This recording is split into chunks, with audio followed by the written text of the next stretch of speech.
Most of us rarely complete all of our goals in a given day.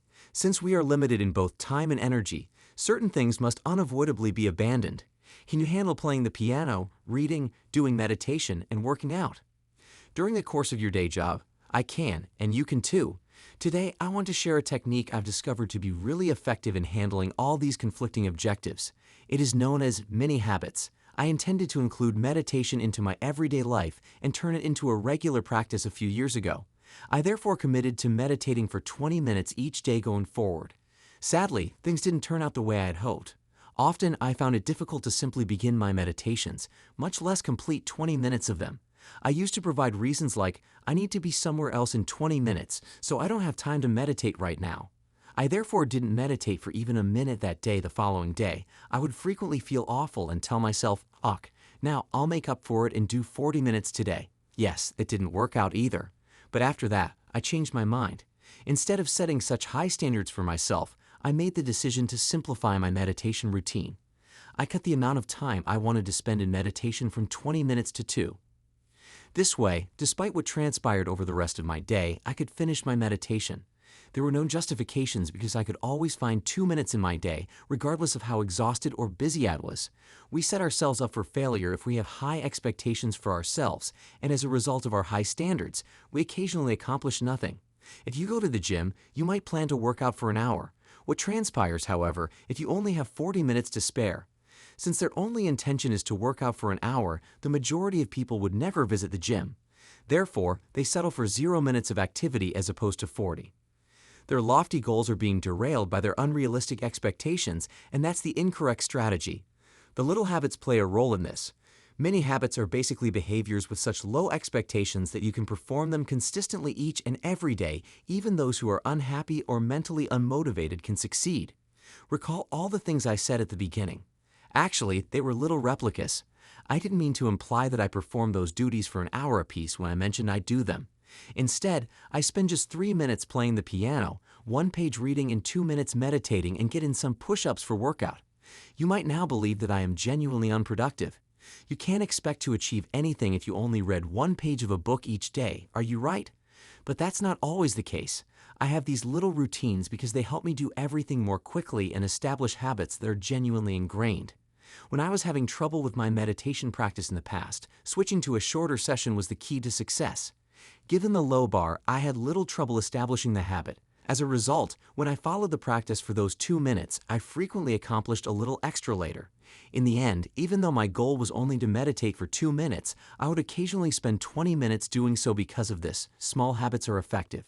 Just do the short version if you don't feel like completing the habit that day or if you don't have much time. In this manner, you still accomplish something while avoiding guilt. However, you'll discover that the shorter version frequently becomes longer on certain days. You'll be very motivated and you'll persevere for a lot longer. So no, it's not a sign of inefficiency to have small habits. Even though I might only plan to read the first page of a book, I frequently read for 30 minutes or longer, identical to all of my other habits. You've probably heard of Newton's first law. Things in motion usually continue to move. Things that are at rest tend to remain at rest. The same can be true of people. It can be quite difficult to force oneself to go study for an hour if you're currently procrastinating. It's a lot simpler to just keep studying, though, if you've already been doing it for 3 minutes. Many habits accomplish this. They make it easier for us to begin because they don't demand too much of us. The largest challenge we have in being productive is frequently starting anything, but once we get rolling and have some momentum, it's a lot simpler to continue. If you feel pressured to clean your entire room, you might put it off since the prospect of doing so seems overwhelming. Instead, you should resolve to do something quite simple, like simply organizing your desk. When you accomplish that, it will be much simpler to carry on because you have already begun. Then you could feel more inspired to perform more cleaning. However, even if you don't feel like continuing thereafter, you nevertheless took action, which is something nonetheless, and compared to the conventional strategy, this kind of minimalistic approach will yield longer-term gains. Typically, a habit looks something like this. You set a lofty objective with high standards for yourself. The initial days go smoothly since you are motivated. Then, whoops, something else came up and you had to skip a day. In any case, you managed to fit in another productive day, but once more, unforeseen circumstances forced you to skip 2 consecutive days, and this keeps happening forever, until you can't bring yourself to continue the habit, at which point it disintegrates. Now a minimum habit appears as follows. You set yourself a goal, but it's quite little and the expectation is low. In fact, it is so low that doing it every day is quite simple. You constantly put in a little effort, but occasionally you have more time and energy, and because it is so minute, you can still complete the small version even if life interferes. In essence, you never skip a day. As a result, even months later, you are still going and keeping the habit. In essence, you put forth the least amount of effort towards a goal while increasing its frequency. Many habits are also significantly more profitable in the long term than regular habits.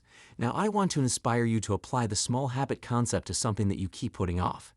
Make the habit so little that it will be effortless for you to begin. Therefore, whatever it may be studying, starting a business, working out, writing, or practicing meditation or scrubbing, make your objective so modest that you cannot fail. For 1 minute study, make 1 push-up, read 1 page. Keep in mind that moving objects don't stop moving. After starting, you'll have the motivation to keep going. Thank you for joining us on Mindshift TV, your go-to destination for self-development insights and inspiration. I trust you gained valuable knowledge to fuel your personal growth journey. If you resonated with the ideas shared in this video and want to stay connected with empowering content, remember to hit the subscribe button and activate the notification bell. Your engagement is what keeps the Mindshift TV community thriving.